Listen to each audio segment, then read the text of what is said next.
Hey guys, Julia here. So this video is actually going to be part of a series that I'm doing that is just my way of dealing with all the craziness that's been going on in our world. And if you like it, great. Please like and leave down any comments down below if you want me to continue on in the series or want better explanations or blah blah blah. So with that being said, I'm going to start by reading the letter that I wrote to my son.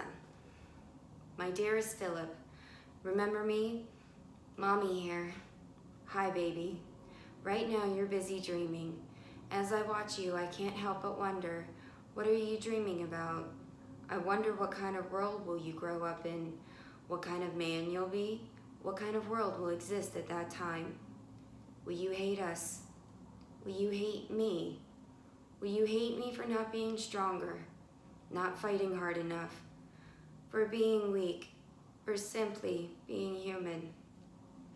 Bo, baby, Mama is going to tell you a story about the day our world turned silent and how love became the language of our future.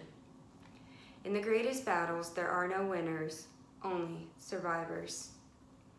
The year 2020 started the same as always, with a promise. The same promise that comes with every sunrise. Hope. It is the hope that things will be better today than they were the day before. A day to change our fate. Little did we know the Pandora's box that had opened by the light of the moon while we were fast asleep, dreaming of tomorrow. At morning's light, ominous clouds came thundering in. It was in those moments as the storm clouds gathered in our eyes.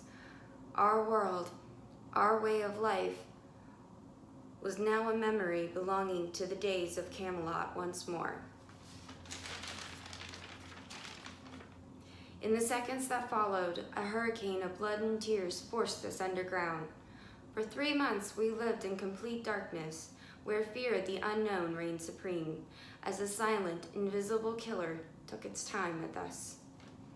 In the beginning, we only had a few ways to protect ourselves, but nothing could have prepared us from being crushed by these ever-melting waves.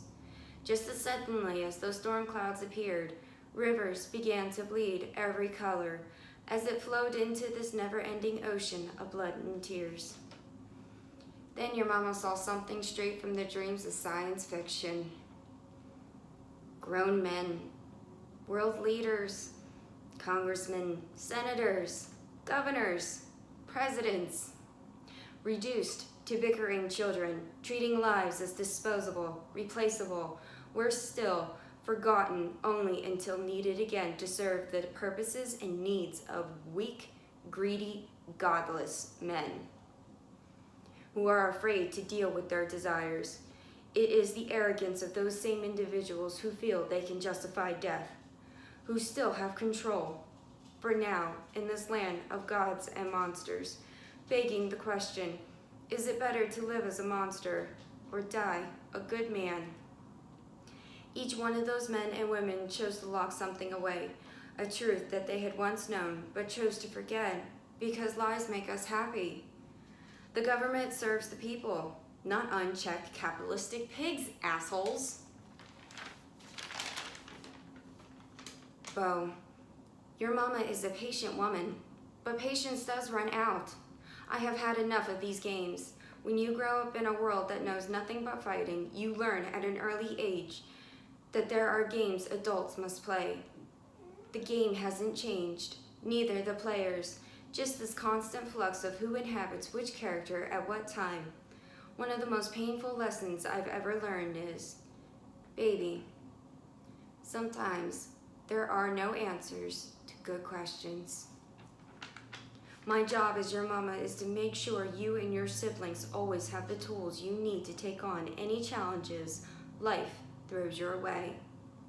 I am not always going to be there to make sure you know what to do. But don't worry, baby. I will leave you clues for whenever you feel lost or alone. Always remember, my love, you are my heart and I your armor. You are never alone. I am always in your corner. Which is why I created the Red String of Fate project, where many voices, past and present, became one. We don't need to reinvent the wheel. Just fix the one that's already there. We have everything that we need.